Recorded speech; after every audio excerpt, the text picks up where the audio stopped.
आज के क्लास में हम लोग को संवर्धन तकनीक पढ़ना है। क्या होता है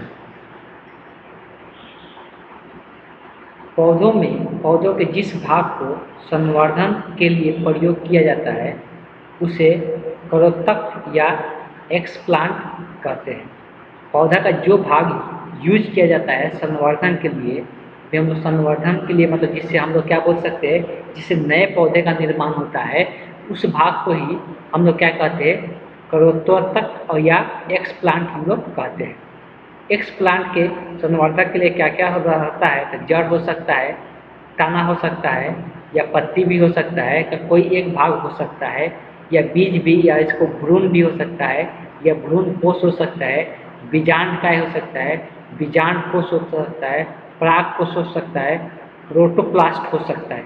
ये कुछ भी हो सकता है संवर्धन के लिए, जो इससे नए पौधे का निर्माण किया जा सके, इसको हम लोग एक्सप्लांट के नाम से जानते हैं।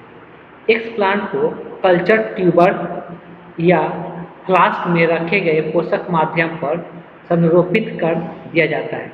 तो जो एक्सप्लांट होता है उसको हम लोग क्या कर सकते थे, एक्सप्लांट कल्चर ट्यूबर या फ्लास्क पर रखे पोषक माध्यम में क्या किया जाता है, संरोपित कर दिया जाता है। मतलब जो पोषक माध्यम हो जिससे उसको सारा पोषण प्राप्त हो सके, उस माध्यम में इसको डाल दिया जाता है। इस बात का विशेष ध्यान रखा जाता है कि यह संपूर्ण क्रिया रोगाणु रहित कक्षों या उष्मायन कक्षों में संपन्न हो। तो ये जो क्रिया होता है ये तो रोगाणु रहित होना चाहिए, मतलब उसमें कोई रोग वगैरह नहीं होना चाहिए। वैसा माध्यम रहेगा तो वो भी क्या हो जाएगा, पौधा भी खराब हो जाएगा। इसलिए जो हम लोग माध्यम यूज करते हैं वो रोगाणु रहित होना चाहिए। इस प्रकार संरोपित फ्लास्क या कल्चर ट्यूबर, मतलब जिसमें हम लोग जिसमें माध्यम को डाल के रखे हैं, उचित तापक्रम पे होना चाहिए। इसका ताप भी हमेशा 20 से 30 डिग्री सेल्सियस ही होना चाहिए, नहीं तो वो माध्यम खराब होने का डर रहेगा। संरोपित कोशिकाओं का समूह विभाजित होकर उत्तकों के एक समूह बनाता है और उत्तकों के इस असंगठित समूह को कैलस कहते हैं। अब यही जब हम लोग क्या करते हैं, जब इसका कोई भी हम लोग चीज़ जड़ या ताना या पत्ती को हम लोग जब उस माध्यम में डाल देते हैं तो धीरे धीरे विभाजित होकर एक पूरा उत्तक का निर्माण कर लेता है, और उसी उत्तक को हम लोग क्या नाम देते हैं, कैलस के नाम से जानते हैं।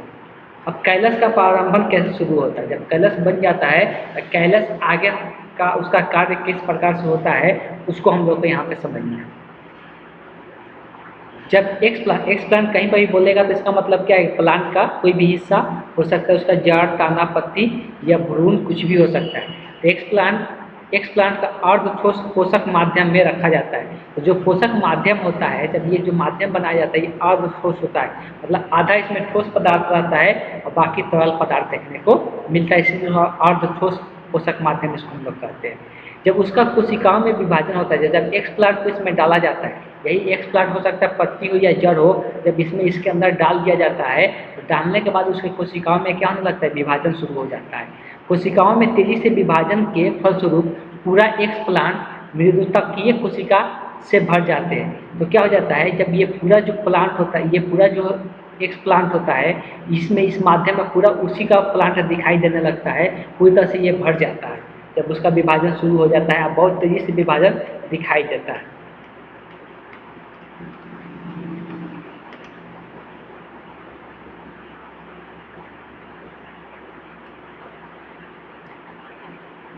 कैलस को सब कल्चर कर जातक कलाई बनाए जाते हैं। तो कैलस को सब कल्चर करके मतलब उसको और ज़्यादा क्लीन किया जाता है। ठीक है, कैलस से सीधे जड़, कैलस उसी को बोल रहे हैं जब वहाँ पर बड़ा उत्तक का समूह बन जाता है उसी को कैलस बोलते हैं। तो कैलस से सीधे जड़, ताना, एम्ब्रियोइडस बनने के लिए विभिन्न पोषक माध्यमों का प्रयोग किया जाता है। तो अलग अलग पोषक माध्यम का प्रयोग किया जाता है जिससे उसका जड़ का निर्माण हो सके, ताना का निर्माण हो सके। ठीक, कैलस वृद्धि को 3 चरणों में बांट सकते हैं। तो कैलस का वृद्धि 3 चरणों में होता है। तो कैलस बनता है, अब उसका वृद्धि जो होता है वो 3 चरणों में होता है। पहला होता है लैग फेज, दूसरा होता है कोशिका विभाजन फेज, तीसरा होता है स्टेशनरी फेज, या इसको हम लोग रिजेनरेशन फेज भी हम लोग कहते हैं, और इसको रिजेनरेशन फेज। ये 3 फेजों में इसको डिवाइड किया जाता है। इसका जो वृद्धि का चरण होता है इसका 3 स्टेप में डिवाइड किया जाता है कैलस को, लैग फेज, कोशिका विभाजन फेज, स्टेशनरी फेज और रिजेनरेशन फेज। रीजनरेशन मतलब दोबारा फिर जनरेट होता है जब स्टेशनरी फेज से गुजर जाता है तब। तो लैग फेज में क्या होता है? तो लैग फेज में या कैलस की कोशिका का विभाजन नहीं होता है। और जब लैग फेज होता है तो उस टाइम कैलस का कोशिका विभाजन नहीं होता है या बहुत कम विभाजन होता है, या तो विभाजन होगा तो बहुत कम या विभाजन ही नहीं होता है। उसके बाद आता है कोशिका विभाजन फेज। इसमें तेजी से कोशिकाओं का क्या होने लगता है? विभाजन हो जाता है। ये दूसरा जो फेज आता है, दूसरा जो स्टेप आता है कैलस का, वो आता है कोशिका विभाजन फेज, और इसमें कोशिका का विभाजन बहुत तेजी से होने लगता है। और तीसरे फेज में जो स्टेशनरी फेज होता है, कोशिका विभाजन में फिर से क्या हो जाता है? कमी आ जाता है। पहले तो कोशिका विभाजन फेज में बहुत ज़्यादा कोशिका का विभाजन होता है, और तीसरे फेज जैसे ही आता है स्टेशनरी फेज, उसमें कोशिका विभाजन कम होने लगता है। सेकेंडरी मेटाबॉलिज्म का निर्माण होती है। तो उस फेज में क्या होता है? सेकेंडरी मेटाबोलाइट्स का निर्माण होता है। आगे दिया हुआ कैलस के बनाने और उनकी वृद्धि के लिए विभिन्न वृद्धि हार्मोन का उपयोग किया जाता है, जिसको उसका वृद्धि हो सके अच्छा से। इसके लिए पोषक माध्यम में ऑक्सीजन का प्रयोग किया जाता है कि उसका वृद्धि कराने में मदद करे, तथा बधुआ एवं साइटोकाइनिन BAP का उपयोग किया जाता है उसका वृद्धि कराने के लिए। जब इस प्रकार के माध्यम पर एक्सप्लांट का संरोपित किया जाता है तब उसकी कोशिका बड़ी तेजी से विभाजन होती है। तो जब उसमें उस माध्यम में क्या मिला दे? ऑक्सीजन मिला दे या साइटोकाइनिन मिला दे, इससे क्या हो जाता है? जब उसमें हम लोग एक्सप्लांट को और संरोपित करेंगे, उसमें एक्सप्लांट को डालेंगे तो बहुत तेजी से विभाजन होता है, और 2 से 3 सप्ताह के अंदर कैलस मास प्राप्त हो जाता है। तो कैलस का मास प्राप्त हो जाता है मतलब बहुत ज़्यादा मात्रा में उसमें कैलस दिखाई देने लगता है। कैलस के विभेदीकरण से कैलस जब विभाजन होता है, उसका विभाजन होता है तो उससे जड़ बनने लगता है, दाना का निर्माण होने लगता है, अंत में उसमें पौधा बन जाता है। दाना जड़ बनने के बाद धीरे धीरे वो पौधा का निर्माण कर लेता है, जिसे मिट्टी में लगा दिया जाता है। बाद में उसमें से निकाल कर, उस माध्यम से निकाल कर जब उसमें जड़ और दाना आ जाता है तो उसको हम लोग क्या करते हैं? मिट्टी में लगा देते हैं, जिससे वो पूरा पौधा का निर्माण हो जाता है। ये पूरा प्रोसेस होता है। उसके बाद जब ये कंप्लीट हो जाता है तो क्या होता है? रीजनरेशन होता है। रीजनरेशन मतलब दोबारा बनना, ठीक है। प्लांटेशन का रीजनरेशन इसमें देखने को मिलता है। पत्ते संवर्धन, पत्ते संवर्धन मतलब वही सूक्ष्म संवर्धन हम लोग जो पढ़ रहे थे वही इसी को बोलते हैं, या उत्तक संवर्धन हम लोग जिसको बोलते हैं। पत्ते संवर्धन द्वारा जिन पादप कोशिकाओं का संवर्धित किया जाता है वो विभाजित या विभेदित होकर नए पौधे का जन्म देते थे। तो वही एक चीज़ इसमें लिखा हुआ है, वो विभाजित होकर नए पौधा बन जाता है। और पौधों की प्रत्येक कोशिकाओं में एक नए पौधे का जन्म देने की क्षमता होती है। तो पौधा का निर्माण होता है, वो पौधा फिर से क्या कर सकता है? एक नए पौधे का निर्माण कर सकता है। इसी क्षमता को हम लोग क्या कहते हैं? इस क्षमता को प्रोटीपोटेसी कहते हैं। इस क्षमता को हम लोग क्या कहते हैं? प्रोटीपोटेसी कहते हैं।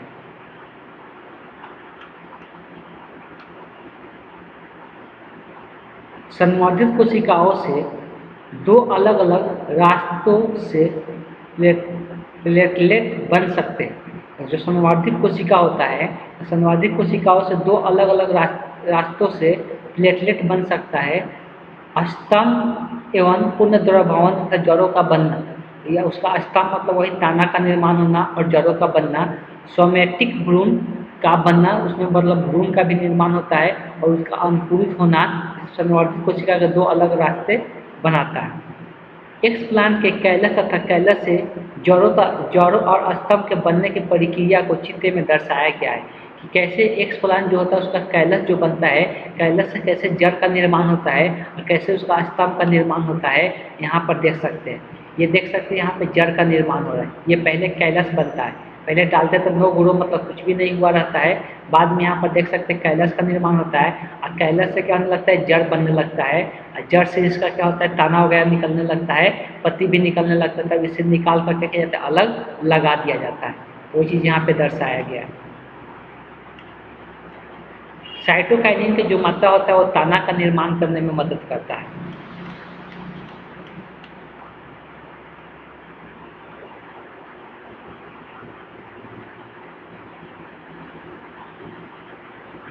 आगे दिया है कायिक भ्रूणोद्भव या सोमैटिक एम्ब्रियोजेनेसिस, दो नाम यहाँ पर दिया हुआ है, कायिक भ्रूणोद्भव या सोमैटिक एम्ब्रियोजेनेसिस।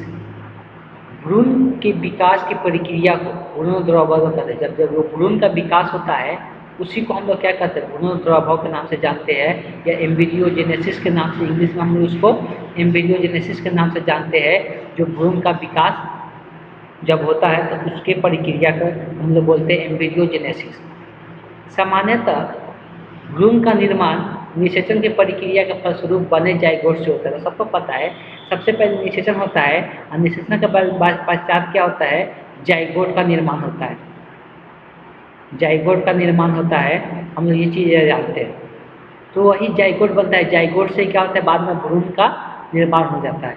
परंतु पौधों की द्विगुणित कोशिकाओं से भ्रूण का निर्माण होता है और इस प्रकार भ्रूण को कायिक भ्रूण ये तथा इस प्रकार की प्रक्रिया को कायिक भ्रूण। अब देखो, अब तो ये हो गया कि जब निषेचन की घटना होता है तब, और जब पौधे के किसी अंग से, जैसे पत्ती से देखे, हम लोग जड़ से देखे, तना से देखे, जब नए पौधे का निर्माण होता है तो उस प्रक्रिया में जो भ्रूण भ्रूण का जो प्रकार होता है उसको हम लोग कायिक भ्रूण कहते हैं। उसको क्या कहते हैं, कायिक भ्रूण कहते हैं। इसके प्रक्रिया, इसके विकास की प्रक्रिया को कायिक भ्रूणोद्भव के नाम से हम लोग जानते हैं।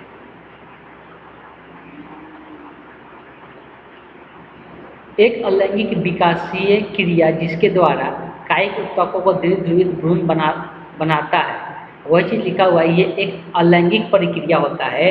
हम लोग जब जड़, ताना या पत्तियों से नए पौधे का निर्माण कराते हैं, ये एक अलैंगिक प्रक्रिया होता है, लैंगिक नहीं होते। इसमें पौधे का दो अंग भाग नहीं लेते हैं।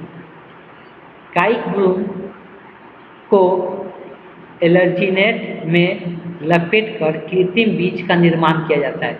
इसको हम लोग क्या करते हैं, एलर्जीनेट में लपेट के क्या करते हैं, कृत्रिम बीज का निर्माण करते हैं। इसे क्या करते हैं, कृत्रिम बीज का निर्माण करते हैं।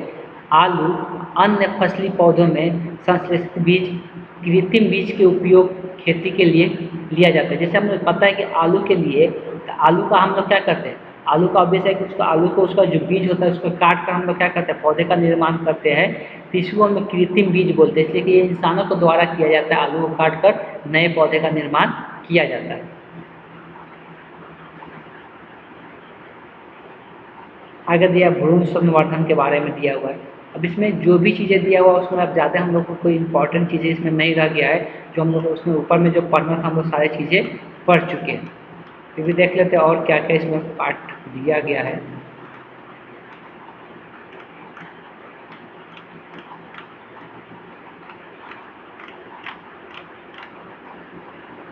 ये सब चीज़ें दिया हुआ, फिर भी पढ़ लेते हैं।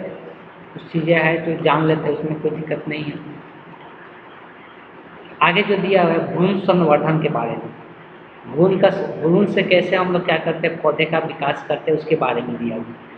तो विकसित हो रही बीजों के भ्रूण को निकाल कर उसे पोषण माध्यम पर उगाने की विधि को भ्रूण संवर्धन कहा जाता है। जो क्या होता है, विकसित हो रही बीज जो होता है, जो बीज होता है वो बीज से भ्रूण को निकाल कर उसे पोषण माध्यम पर उगाने की विधि को हम लोग क्या कहते हैं, भ्रूण संवर्धन के नाम से जानते हैं। तो वही चीज़ लिखा हुआ है कि जब जो बीज होता है उसका भ्रूण जो होता है, भ्रूण निकाल कर पोषण माध्यम में उगाया जाता है। अब देखो, ये बीज को नहीं, उसके भ्रूण को क्या किया जाता है, पोषण माध्यम में क्या किया जाता है, डालकर उससे नए पौधे का निर्माण किया जाता है। उसी को हम लोग क्या कहते हैं, भ्रूण संवर्धन कहते हैं। भ्रूण संवर्धन सबसे पहला प्रयास किसने किया था, हेंगिंग ने किया था। ये कब किया था, 1904 में किया था। फिर नूडसन ने किया था 1922 में। ऑर्किड का पौधा होता है, उसके भ्रूण लिया गया था। पोषक माध्यम में इसको संवर्धित करने की सफलता पाई थी, उनको ये सफलता मिला था। फिर डर्चिन ने 1924 में प्रयोग द्वारा यह पता लगाया कि परिपक्व भ्रूण को यदि पोषक माध्यम पर संवर्धित किया जाए तो ये सामान्य रूप से विभाजित होकर नए पौधे का जन्म दे देता है। बाद में 1924 में भी देखा गया कि जब हम लोग भ्रूण को लेकर उसको पोषक माध्यम में डाल दिया जाता है तो वहाँ से वो विकास करके नए पौधे का निर्माण कर लेता है।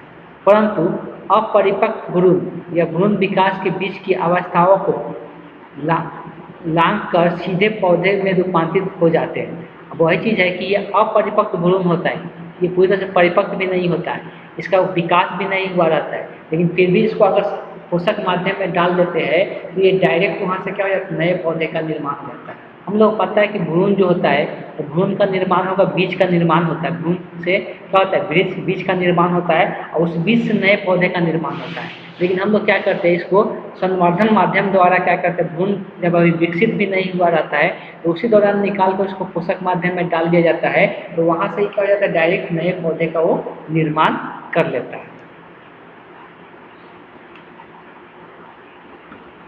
आगे दिया भ्रूण संवर्धन विधि में क्या किया जाता है। अंडाशय से बीजांड को निकाल कर उसे विसंक्रमित पोषक माध्यम में रखा जाता है। तो वही चीज़, इसका प्रोसेस क्या है, मुझे पता है कि अंडाशय के अंदर क्या पाया जाता है, बीजांड, उसी बीजांड के अंदर क्या होता है, भ्रूण होता है, तो उसी को निकाल कर पोषक माध्यम में डाल दिया जाता है। तेज ब्लेड से अंडक के एक सिरे को काट कर भ्रूण को बाहर निकाल दिया जाता है। अब देखो भ्रूण होता है, भ्रूण किसको बोलते हैं, जो अंडक रहता है वही भ्रूण का निर्माण हुआ रहता है।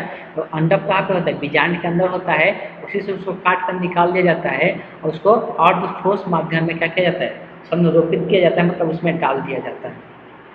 माध्यम में प्रचुर मात्रा में क्या होना चाहिए, कार्बोहाइड्रेट होना चाहिए, अमीनो एसिड होना चाहिए, विटामिन होना चाहिए, खनिज होना चाहिए, प्राकृतिक पादप एक्सट्रैक्ट, नारियल के दूध होना चाहिए, केले होना चाहिए। तो ये सब चीज़ की मात्रा उसमें होना चाहिए उस माध्यम में, तभी जाके इसका विकास हो पाएगा। और उसमें हार्मोनल वृद्धि भी होना चाहिए, जैसे ऑक्जीन हम लोग ऊपर देखे थे, हार्मोन भी उसमें होना चाहिए जिससे वो वृद्धि कर सके। और उस माध्यम का जो पीएच मान होना चाहिए लगभग 5 से 7 के बीच में होना चाहिए, इस बात को भी ध्यान देना पड़ता है। अब इसको व्यावसायिक उपयोग किया जाता है, मतलब बोल सकते हैं इससे हम लोग क्या कर सकते हैं, मतलब इसको व्यवहारिक उपयोग में, व्यावसायिक नहीं है, व्यवहारिक उपयोग इसको कैसे किया जाता है। इंटरजेनेटिक या इंटर स्पेसिफिक क्रॉस में यह पाया गया है कि संकर भ्रूण कोष के अभाव में विकसित नहीं हो पाता है। इस संकर भ्रूण को यदि निकालकर कृत्रिम पोषक माध्यम में उगाया जाए तो संकर पौधा प्राप्त किया जा सकता है। चावल में कई संकर किस्में भ्रूण संवर्धन विधि द्वारा प्राप्त। संकर का मतलब हो गया, संकर बीज का मतलब क्या हो गया, संकर पौधे का मतलब क्या हो गया, जिसमें कुछ नया गुण ला दिया जाता है पौधे में, तो उसको हम लोग संकर, क्रॉस कराकर दो ऐसे जाति के, सेम ही जाति के पौधे के बीच में दो अलग अलग नस्ल वाले बीज के बीच में क्रॉस कराकर, निषेचन कराकर नए पौधे का निर्माण किया जाता है, तो उसको हम लोग संकर बोल सकते हैं। संकर किस्म का बोल सकते हैं पौधा, संकर किस्म का पौधे का अगर भ्रूण का विकास करना है तो इस तरीका से भी किया जाता है, भ्रूण संवर्धन के माध्यम से नए पौधे का निर्माण किया जाता है, बहुत सारे नए पौधे का निर्माण इससे किया जाता है। आगे दिया हुआ है पराग कोष संवर्धन तथा अगुणित पौधे का उत्पादन।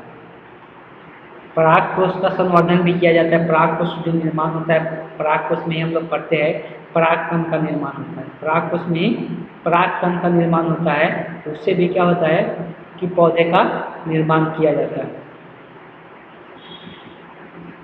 अगुणित पौधे का उत्पादन। नियम अनुसार अगुणित पौधे गैमीट से बने हैं। प्राकृतिक में अगुणित पौधे अनिश्चित अंड से बनते हैं। अगुणित पौधा मतलब वैसा पौधा को बोलते हैं जो निषेचन घटना से नहीं बनता है, बिना निषेचन का होता है, नए पौधे का निर्माण करता है, उसको अगुणित पौधे हम लोग बोलते हैं। परंतु प्रयोगशाला में इन्हें नर तथा मादा दोनों की जननांगों का से प्राप्त किया जा सकता है, लेकिन प्रयोगशाला में इसको हम लोग अगुणित जो बोला जा रहा है, इसको नर और मादा के दोनों जननांगों का प्रयोग करके हम लोग इस पौधे का निर्माण कर सकते हैं। जब पराग कोष को पोषक माध्यम में संरोपित किया जाता है, तो वही चीज़ है, पराग कोष में परागकण होता है और इसको कहाँ पे डाला जाता है, पोषक माध्यम में डाला जाता है, संरोपित किया जाता है, तो अगुणित पौधे प्राप्त किए जाते हैं और उस प्रक्रिया को पराग कोष संवर्धन के नाम से हम लोग जानते हैं। तो यह सिंपल चीज़ है, पराग कोष लिया जाता है किसी पौधे का, उसको संवर्धन माध्यम में डाल दिया जाता है, तो पराग कोष में सिर्फ परागकण होता है, इसमें तो अंडक वगैरह होता नहीं है, फिर भी इससे नए पौधे का निर्माण हो जाता है। जब एक हम लोग पोषक माध्यम में इसको डालते हैं तब उसी को हम लोग क्या कहते हैं, संवर्धन, पराग कोष संवर्धन के नाम से जानते हैं।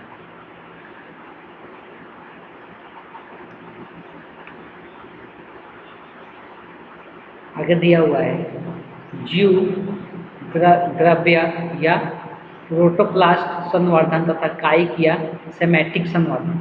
इसमें सिंपल दिया जीवद्रव्य है। जीवद्रव्य किसको कहते हैं? जो कोशिका के अंदर जितना भी द्रव्य होता है उस सबको हम लोग जीवद्रव्य के नाम से जानते हैं। तो दो कायिक या सोमेटिक कोशिका का युग्मन से जो संकर हाइब्रिड बनता है, अब ऐसे दो कायिक कोशिका या सिमेट्रिक कोशिका के युग्मन कराया जाता है, जिससे हाइब्रिड का निर्माण होता है, संकरण का निर्माण होता है, जिससे नए बीजों का निर्माण, नए पौधे का निर्माण होता है। कायिक संकरण या सोमेटिक हाइब्रिड कहा जाता है। इन हाइब्रिड के बनने की प्रक्रिया को कायिक संकरण या सोमेटिक हाइब्रिडाइजेशन कहते हैं। कायिक का मतलब पहले ही बता दिया है। कायिक मतलब होता है उसके कोई पार्ट का हिस्सा लेकर, एक नर पार्ट का एक मादा पार्ट का हिस्सा लेकर दोनों के बीच में संकर करा दिया जाता है, क्रॉस करा दिया जाता है, जिससे हाइब्रिड का निर्माण होता है। इस हाइब्रिड को हम लोग क्या कहते हैं? सोमेटिक हाइब्रिड कहते हैं या कायिक संकर के नाम से भी जानते हैं। पौधों की कोशिकाओं से जब कोशिका भित्ति को अलग कर दिया जाता है, तो पौधों की जो कोशिका होता है उससे जब कोशिका भित्ति को अलग कर दिया जाता है, उससे कोशिका भित्ति, हम लोग पता है पौधे का जो कोशिका होता है उसके ऊपर एक लेयर होता है कोशिका भित्ति, जो पौधे कोशिका को मजबूत बना के रखता है। अगर उस लेयर को हटा दे तब क्या हो? क्योंकि वहाँ वही चीज़ बोला जाए, कोशिका भित्ति को हटा दिया जाता है, तब उस नग्न कोशिका को जीवद्रव्य या प्रोटोप्लाज्म के नाम से जानते हैं। तो वही चीज़ जब उसको हटा देते हैं तो बाकी जितना बच गया तो सबको हम लोग क्या कहते हैं? प्रोटोप्लास्ट के नाम से जानते हैं। उसको हम लोग क्या कहते हैं? प्रोटोप्लास्ट के नाम से जानते हैं। जो प्रोटोप्लास्ट होता है दो प्रकार से प्राप्त किए जा सकते हैं। यांत्रिक विधि द्वारा, जिनमें कोशिका भित्ति को तेज ब्लेड से काट कर क्या किया जाता है? हटा दिया जाता है। एक यांत्रिक विधि है जिसमें क्या किया जाता है? कोशिका भित्ति को ऊपर से ये काट के हटा दिया जाता है, इस तरह से प्रोटोप्लाज्म प्राप्त हो जाता है। दूसरा विधि इंजाइमी विधि से, मतलब इंजाइम के द्वारा क्या किया जाता है? उसको खत्म किया जाता है। इसमें कोशिका भित्ति को इंजाइम की मदद से गला दिया जाता है, खत्म कर दिया जाता है। ये इंजाइम के सहायता से क्या किया जाता है? गला के हटा दिया जाता है कोशिका भित्ति को। इस तरह से प्रोटोप्लास्ट प्राप्त करने का दो तरीका होता है, यांत्रिक विधि और इंजाइमी विधि द्वारा इसको अलग किया जाता है।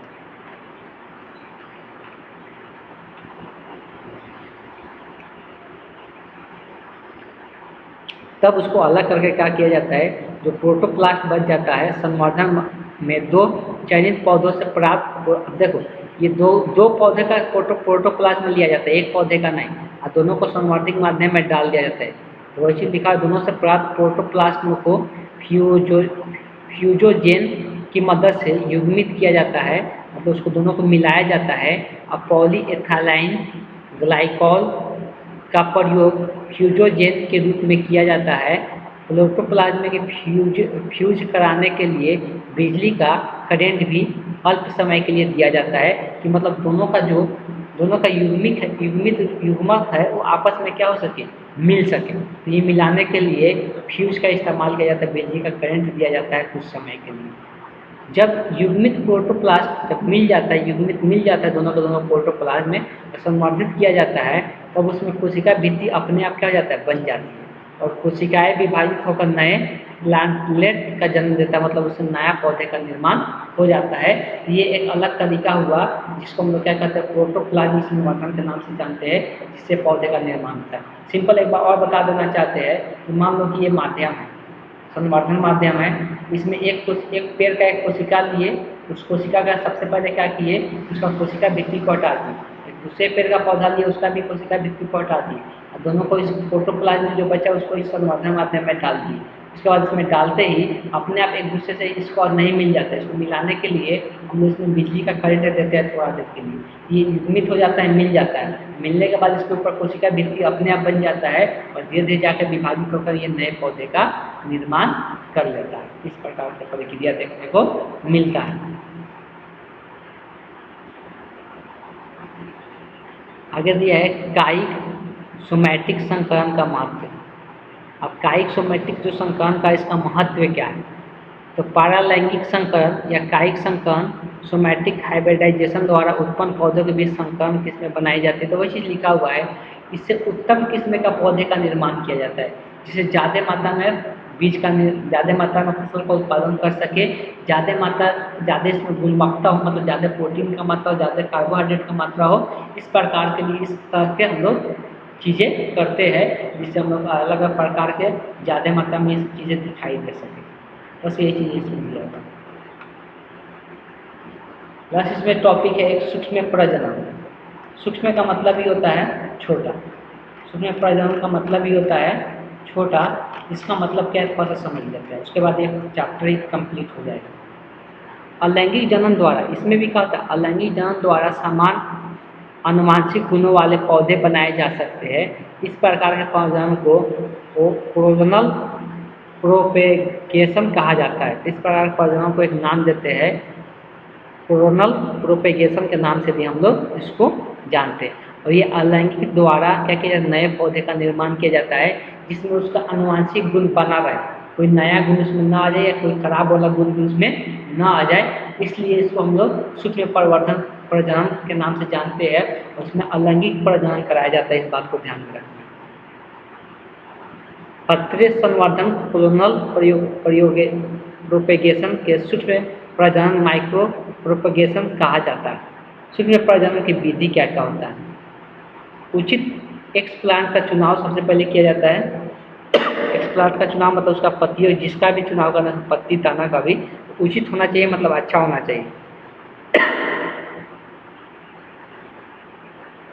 अनुवर्तीकरण मतलब शायद होता था क्या कि उसका वृद्धि हो गया। सॉरी। एक्सप्लांट का पोषक माध्यम का पर संपोषित करना। जब हम उचित पौधे का चुनाव कर लेते हैं उस एक्सप्लांट का पोषक माध्यम में डाल देते हैं। स्तंभ का पोषक माध्यम का पॉलीफेरेकेशन किया जाता है। स्तंभ को रूटिंग पर स्थानांतरित करना, मतलब उसको रूट कैसे उसमें आए उसके लिए स्थानांतरित कराया जाता है। पौधे का भूमि पर स्थानांतरण, बाद में जब उसमें से जब निकल जाता है जड़ और तना तो उसमें से निकाल कर हम लोग क्या करते हैं, उसको भूमि पर लगा देते हैं।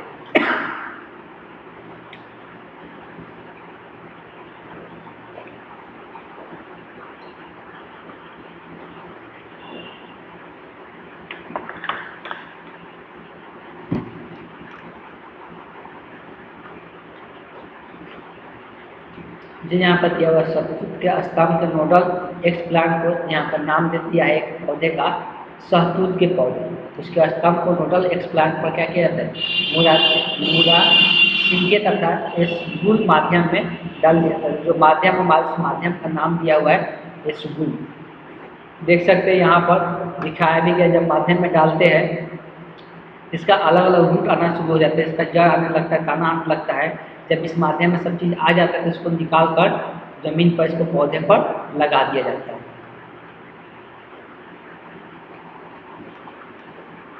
यहाँ पर देख सकते हैं ये ग्रोथ किया जा रहा है।